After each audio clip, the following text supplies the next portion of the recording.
سلام، به اولین ویدیوی چنلم خوش اومدین. کتابی که امروز میخوام براتون بخونم کتاب شیوه گرگ. تو بیزینس و فروش ازش تجربه بگیرید و استفاده بکنید. اگر علاقه‌مندی به این که در هر زمانی کسی براتون کتاب بخونه که شما حالا تجربه ازش کسب بکنین، یاد بگیرین یا سرگرم بشین، من این کار رو انجام میدم. همراه من باشید و لذت ببرید.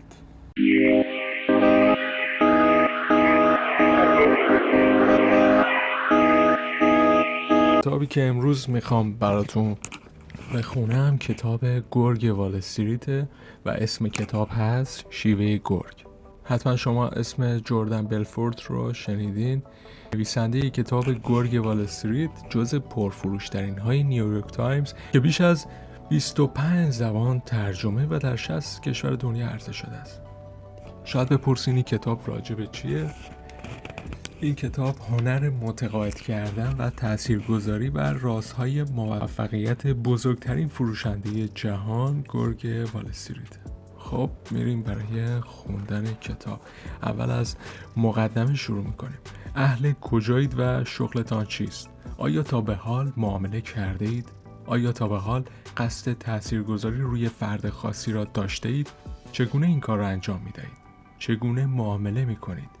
چگونه روی مشتری، کارفرما، شریک زندگی، رئیس، کارمندان، فرزندان، پدر و مادر، استاد، شاگردان، دوستان، دنبال کنندگان مجازی و تماشاچیان خود تأثیر می‌گذارید؟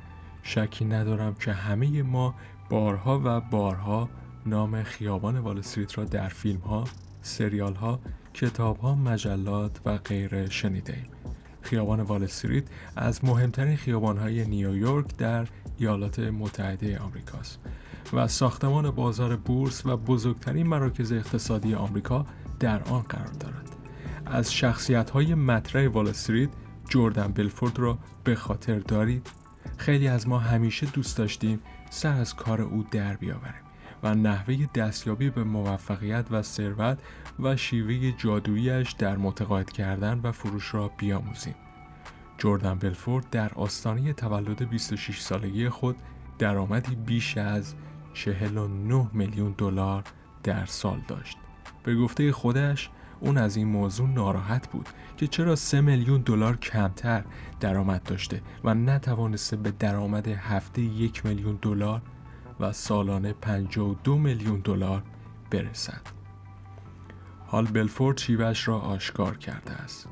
نویسنده با کلامی دلنشین، بیانی متفاوت و همچنین در چارچوب اصول انسانی و اخلاقی آنچه را که برای متقاعد کردن، نفوذ و موفقیت نیاز دارید در 12 فصل در اختیارتان قرار می‌دهد. مطمئنم که همانند فیلم سینمایی جذابی پای کتاب می‌نشینید و از خواندنش لذت می‌برید یا از شنیدنش. پیشنهاد می‌کنم قبل و بعد از مطالعه کتاب زمانی را صرف تماشای فیلم داستان زندگی وی کنید. حالا شما میتونید اول گوش کنین، کتاب که تمام شدن برین فیلمشون نگاه کنید. جدای بخش‌های طنز و تماشاگر پسند با دقت به تمام دیالوگ‌ها گوش بسپارید. اگر در گذشته به تماشای فیلم نشسته بودید، پیشنهاد می‌کنم پیش از شروع کتاب دوباره این کار را انجام دهید تا کتاب جان گرفته و جذابتر از پیش شود. از توصیه‌های او علاوه بر حرفه در زندگی شخصی خود نیز استفاده کنید و به شیوه گرگ عمل کنید. حالا از مقدمه که یه مقدار بریم جلوتر. تولد یک سیستم فروش. چیزی که درباره من میگویند حقیقت دارد. من یکی از آن فروشنده‌های بالفطره‌ام که میتوانم یخ را به اسکیمو، نفت را به عرب، گوشت خوک را به عالم یهودی یا هر چیز دیگری که میتوانید تصور کنید بفروشم. ولی واقعا چه کسی به آن اهمیت میدهد؟ اینطور نیست؟ منظورم این است بجز هنگامی که مرا برای فروش یکی از محصولاتتان استخدام میکنید، توانایی هم در معامله کردن به شما مربوط نمی شود. به هر حال این استعداد من است. توانایی فروش هر چیزی به هر کسی و در مقادیر زیاد. اینکه هدیه‌ای از جانب خدا یا از طرف طبیعت است واقعا نمیدانم. اما چیزی که با اطمینان کامل میتوانم بگویم این است که من تنها شخصی نیستم که با این توانایی به دنیا آمده است. افراد معدود دیگری هم وجود دارند که تا حدودی شبیه من هستند. دلیل اینکه فقط تعداد اندکی تا حدودی شبیه من وجود دارند به استعداد گرانبهای دیگرم مربوط می شود. استعدادی که بسیار کمیابتر و ارزشمندتر است و مزایای زیادی را برای همه به دنبال دارد، از جمله خود شما. این استعداد شگفت‌انگیز چیست؟ بسیار ساده است. استعداد من توانایی تبدیل تقریباً آنی افرادی از تمام اقشار جامعه، صرف نظر از سن، نژاد، عقیده، رنگ پوست، پیشینه اقتصادی و اجتماعی، وضعیت تحصیلی و میزان استعداد ذاتی در فروش، به معامله‌گر سطح جهانی است. میدانم که گفته‌ای جسورانه است، اما اجازه دهید این گونه بیان کنم. اگر ابر قهرمان بودم، آموزش فروشندگان ابرقدرت من بود و هیچ شخصی روی کره زمین وجود ندارد که این کار را از من بهتر انجام دهد. عجیب به نظر می رسد، اینطور نیست؟ می توانم تصور کنم که همکنون به چه چیزی می اندیشید. عجب آدم گستاخی، چه اعتماد به نفسی داره، لعنتی چقدر به کار خودش اطمینان داره. باید این عوضی رو بین گورکا بیاندازم. یک لحظه صبر کنید، او خودش گرگ است؟ نه، در واقع من در گذشته گرگ بودم. در هر صورت فکر می کنم وقت آن رسیده که به طور رسمی خودم را معرفی کنم. من گرگ وال استریت هستم. به یاد آوردید؟ کسی که لئوناردو دیکاپریو نقش او را در پرده سینما بازی کرد.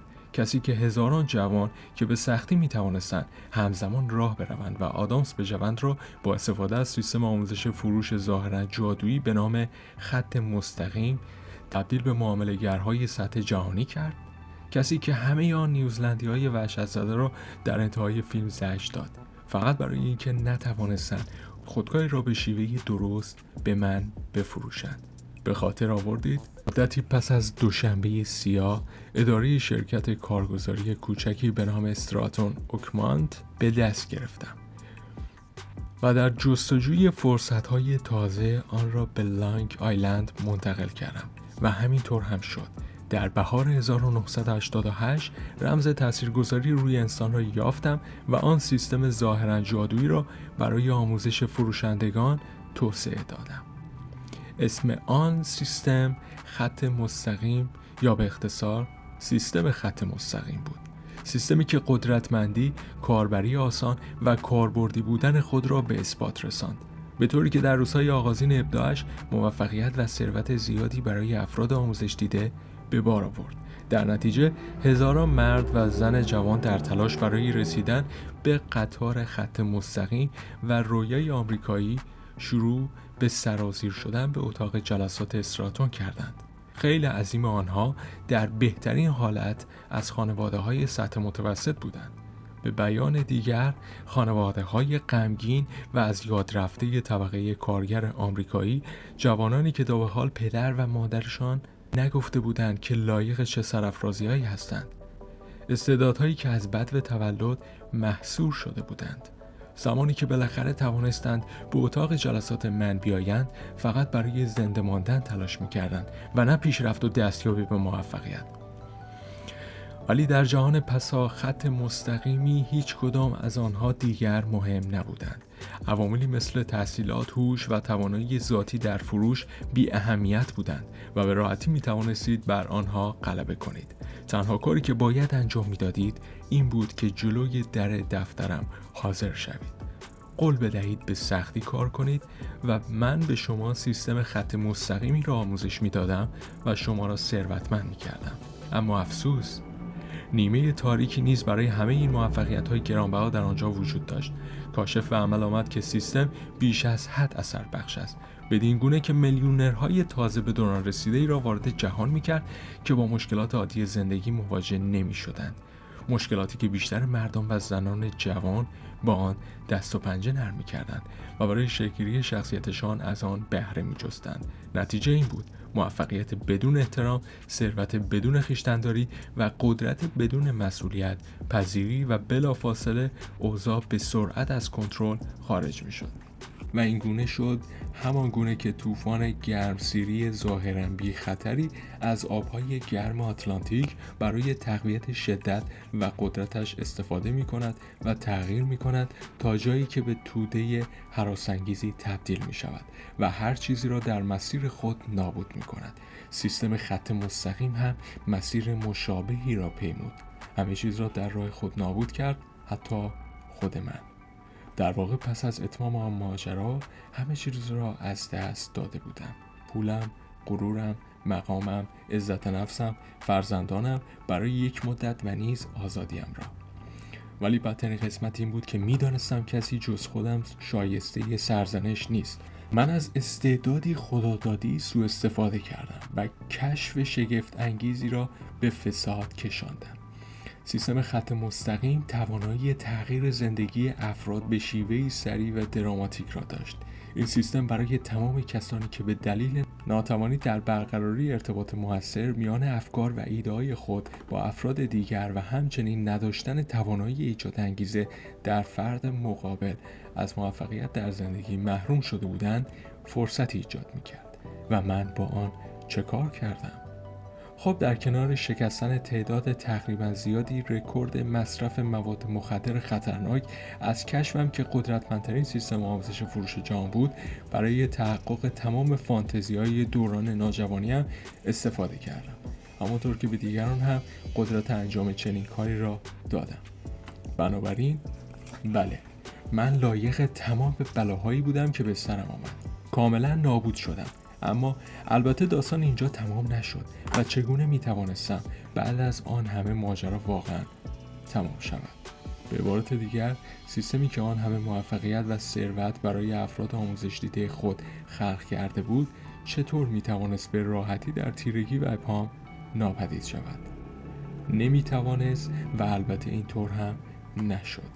سیستم به دست هزاران کارمند سابق استراتون که پس از ترک شرکت شروع به پخشان کرده بودند، با تزریق نسخه اصلاح شده به انواع مختلف صنایع دوباره به راه افتاد. هنوز بدون اهمیت به اینکه کجا رفتند یا نسخه چقدر اصلاح شده بود، یادگیری حتی ذره‌ای از سیستم خط مستقیم برای تبدیل فروشنده ناموفق به تاجری موفق کافی بود. سپس من هم درگیر شدم.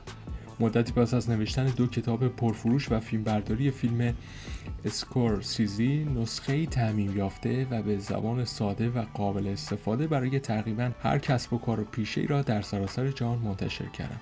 از بانکداری گرفته تا کارگزاری، شرکت ارتباطات، صنعت خودرو، مشاورین املاک، بیمه، برنامه‌ریزی مالی، از تأسیساتی‌ها گرفته تا دکترها، وکلا، دندانپزشکان، بازاریاب‌های آنلاین و آفلاین و هر صنعت دیگری.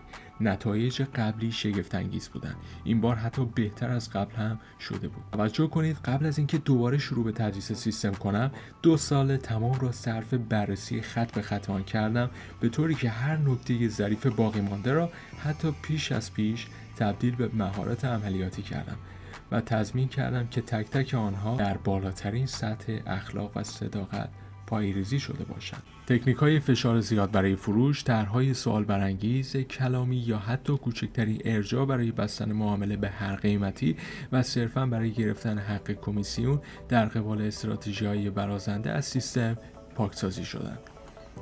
این روند سختگیرانه‌ای بود تا جایی که از هیچ هزینه‌ای چشم‌پوشی و از هیچ کاری دریغ نشد. متخصصین سطح جهانی برای بررسی همه جانبه سیستم آورده شدند، از روانشناسان اداری گرفته تا کارشناسان ایجاد محتوا، بهترین تمرینات یادگیری بزرگسالان و نیز برنامه‌نویسی عصبی زبانی. نتیجه چیزی به راستی باور نکردنی بود. سیستمی بسیار قدرتمند و اثربخش بالاخره به چیزی تبدیل شد که همیشه می‌دانستم لیاقتش را دارد: نیروی تولید پول مستمر. آنچه که در ادامه به شما ارائه می‌کنم، راه حل شسته رفته‌ای برای به کار بردن سیستم خط مستقیم در هر کسب و کار یا صنعتی است. برای شما که با فروش سر کار یا کسب و کار خودتان را دارید، این کتاب تغییردهنده بازی خواهد بود. به شما نشان می‌دهد چگونه چرخه فروشتان را کوتاه کنید، میزان موفقیت معامله را افزایش داده و یک جریان ثابت بازگشت مشتری ایجاد کنید. همچنین مشتریان وفاداری خلق کنید. به علاوه این کتاب به شما فرمولی برای پرورش و حفظ نیروی فروش سطح جهانی ارائه می‌دهد و برای شما که با فروش سر کار ندارید این کتاب به همان اندازه برایتان ارزشمند خواهد بود. ملاحظه کنید یکی از اشتباهات پرهزینه‌ای که مردم مرتکب می‌شوند این است که آنها درباره فروش و هنر متقاعد کردن صرفاً با همان قوانین و تفکر سنتی می‌اندیشند. فقط فروشنده‌ها هستند که معامله می‌کنند. بنابراین از خود می‌پرسند زمانی که ارتباطی با فروش ندارم هدف از یادگیری نحوه فروش و هنر متقاعد کردن چیست؟ این طرز فکر درستی نیست. خب دوستان برای امروز فکر میکنم تا همینجا کافی باشه.